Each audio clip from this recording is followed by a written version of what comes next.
Jamaah sekalian berbahagia, berbagai amal berusaha untuk kita lakukan senyambang dengan perintah-perintah Allah yang tersampaikan pada kita sekalian melalui wahyu-wahyunya, apakah itu Al-Quran maupun melalui sunnah-sunnahnya Nabi Muhammadin SAW.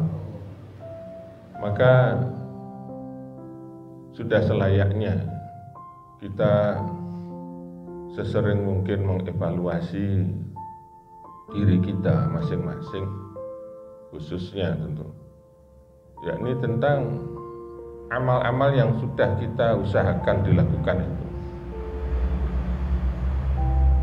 Karena keseharian amal yang sudah kita lakukan itu boleh jadi nanti akan menjadi sesuatu yang seakan-akan seperti rutinitas. Yang kalau itu sudah terjadi, pasti ujung-ujungnya nanti suatu kejenuhan yang kita dapatkan. Padahal perintah-perintah Allah itu yang sampai kepada kita adalah satu perintah, apapun itu pasti satu hal yang besar yang ditujukan untuk ketundukan kita sebagai seorang hamba kepada Khalik Allah Subhanahu wa ta'ala. Nah, maka hakikat penyembahan ini jangan pernah hilang gitu loh. Jangan pernah mengendor. Jadi setiap kita melakukan kebaikan maka harus diikuti dengan rasa bahwa sebagai seorang hamba yang lagi menyembah Tuhannya, yakni Allah Subhanahu wa ta'ala, dengan rasa yang setinggi-tingginya dalam hal mengangkat atau menyembah Allah Subhanahu wa ta'ala dan merendahkan dirinya serendah-rendahnya karena di hadapan Tuhannya Allah Subhanahu wa ta'ala. Rasa seperti itu harus senantiasa mengiringi amal-amal kebaikan yang kita lakukan. Lah, hal itu sangat terkait dengan apa yang tentu dicontohkan oleh baginda Nabi Muhammadin SAW. Jadi rasa penghambaan itu hanya bisa muncul dengan baik dikala hayat-hayat kebaikan atau amal-amal soleh tadi itu betul-betul kita usahakan sebagaimana Rasul Muhammadin SAW mencontohkan pada kita sekalian. Boleh kita ambilkan salah satu contoh, misalkan Allah perintahkan ya di surat Al-Maidah awal itu, ya ayyuhalladzina amanu idza kuntum ilas shalah faghsilu wujuhakum wa aydiyakum ilal marafiq wamsahu bi ru'usikum wa arjulakum ilal ka'bain. Allah perintahkan kita kalau mau sholat, dan karena sholat ini perintah hanya untuk orang-orang yang beriman, maka Allah berseru, ya ayyuhalladzina amanu, hai orang-orang yang beriman, apabila kalian akan menegakkan sholat, maka Allah perintahkan wudhu. Diawali dengan membasuh wajah. Ini kalau kita merujuk kepada ayat memang seperti itu. Tapi Rasul SAW kemudian menyontohkan pelaksanaannya sebelum ke wajah, tentu hayat-hayat yang lain diawali lebih dulu. Nah, ini yang harus kita ketahui gitu loh. Maksud saya bahwa wudhu ini adalah satu perintah langsung dari Allah. Karena pelaksanaannya betul-betul terperhatikan oleh Nabi SAW. Sehingga kita yang mengikuti Rasul SAW dalam hal akan menegakkan sholat yang perintahkan Allah, maka wudhunya pun juga harus betul-betul sebagaimana Nabi SAW mencontohkan buat kita sekalian. Ini yang saya maksudkan tadi, hendaknya suatu saat kita sesering mungkin lah kalau bisa mengevaluasi amal-amal yang kita lakukan itu. Jangan sampai wudhu menjadi rutinitas yang alas wudhu is ngono kuwi, jangan, tapi betul-betul kita evaluasi lagi, wis bener tak wudhu kuwi iki, gitu maksud saya itu. Nanti jangan-jangan sudah terlanjur dilakukan sekian waktu, ono sing salah, lo kan membuat kita nyesal nantinya. Kan eman.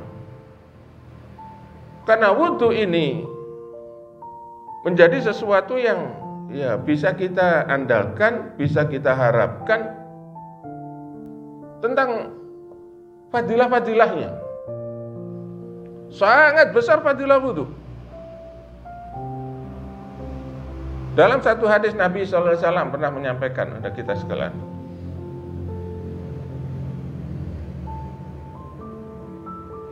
ala adulukum ala ma yamullahu bil khotoya wa yarfa'u bihi darajat, kata Nabi. Maukah kamu aku tunjukkan satu amal yang kalau kalian lakukan maka Allah akan menghapuskan dosa dan mengangkat derajat. Maka kata Nabi, isbagul wudu alal makari. Baguskan wudumu meskipun itu sulit. Sulit bukan berarti angel dilakukan, bukan. Sulit dalam arti berusaha atau mengusahakan diri ini untuk mencontoh Nabi SAW wudunya gitu loh. Nah, ini menjadi sesuatu yang sangat penting. Itu sebagaimana santri-santri ini, ini betul-betul nanti diajari yang memang bersumber dari Nabi SAW. Dan sampai nanti diikuti mereka, kemudian sesuatu yang salah yang tersampaikan sehingga nanti akan nyebar kesalahan itu kepada orang lain karena mereka akan menyampaikan. Nah, ini kita harus tahu. Bahkan Rasul menyampaikan, ma minkum min ahadin, tidaklah salah seorang di antara kalian yatawaddo, dia itu berwudu, fayusbigul wudu, kemudian membaguskan wudunya, sumakola, kemudian dia berdoa, asyhadu an la ilaha illallah wahdahu la syarikalah wa asyhadu anna Muhammadan abduhu wa rasuluh. Wis, berhenti sampai di situ saja doanya. Jadi kata Nabi, barang siapa di antara kalian kok ono sing wudu kemudian wudunya dibaguskan loh. Bayangkan Nabi sampai pesen wudunya tapi sing apik. Jadi kan menunjukkan bahwa wudu memang tidak sembarangan gitu. Kemudian dia melanjutkan dengan doa. Ini yang sering saya lihat kayak meskipun gampang doa ini kan gampang. Asyhadu an la ilaha illallah wahdahu la syarikalah wa asyhadu anna Muhammadan abduhu rasuluh. Tapi jarang dilakukan. Tidak tahu kenapa. Padahal Nabi berpesan seperti itu. Lek ana wong wudune diapiki, mari ngono selesai dek ndonga iki. Berucap syahadat yang seperti itu. Maka apa kata Nabi? Putihat lahul abwabul jannati samaniyah. Dibukakan baginya 8 pintu surga. Yadkhulu ayyuhasya. Kemudian dia dipersilahkan nanti itu untuk masuk dari pintu yang mana terserah. Rawahu Muslim. Kurang enak bagaimana coba? Betapa besarnya fadilah wudu ini kalau kita memang mematuhi sebagaimana Rasul SAW kemudian mencontohkan pada kita. Jadi jangan sembarangan berwudu. Artinya, ayo dikoreksi lagi, dievaluasi lagi diri kita. Wuduku kayaknya bener tak? Daripada nanti kita terlanjur sudah sekian tambah waktu lagi, tapi wudu kita masih tetap salah. Lebih baik kita tanyakan, sing apik ki piye? Sing bener ki piye? Ya apa Nabi mencontohkan? Lah itu kita usahakan diri kita sampai seperti itu. Kemudian ditutup dengan doa tadi itu masuk dalam sunahnya Nabi. Ojo disepelekan gitu. Jadi terutama anak-anak ini berhenti sejenak habis wudu. Untuk kemudian berdoa ucapan asyhadu an la ilaha illallah wahdahu la syarikalah wa asyhadu anna Muhammadan abduhu wa rasuluh. Coba. Kalau mau begitu, Allah sudah janjikan 8 pintu surga dibukakan. Kenapa? Karena siapa yang berwudu, Allah akan hapuskan dosa-dosanya dari badannya, seiring dengan air yang menetes dari anggota wudu yang dia basuh. Itu wudu. Nah, maka sebagaimana tadi di awal saya sampaikan, hendaknya sesering mungkinlah kita mengevaluasi amal-amal kita. Maka salah satu contohnya yakni yang saya bawakan adalah tentang wudhu. Maka hendaknya wudhu kita perlu dievaluasi lagi.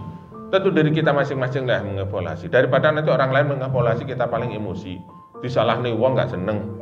Ya udah kita evaluasi sendiri karena ini kebutuhan kita, sehingga kelak kita di hadapan Allah tidak menyesal karena melakukan hal-hal yang bukan contoh Nabi misalkan, tapi kita mengusahakan apabila ada kesalahan sedini mungkin kita sudah mengoreksi, kita berusaha membetulkan sehingga amal-amal yang kita lakukan benar-benar amal-amal yang memang benar menurut syariah, menurut contoh Nabi Shallallahu Alaihi Wasallam. Karena hanya amal-amal yang seperti itulah yang kelak akan diterima oleh Allah SWT dan diganjar dengan ganjaran yang sangat sebesar-besarnya. Mudah-mudahan kita senantiasa diberi petunjuk dan hidayahnya sehingga amal-amal kita menjadi amal-amal yang diterima oleh Allah SWT. Amin. Amin.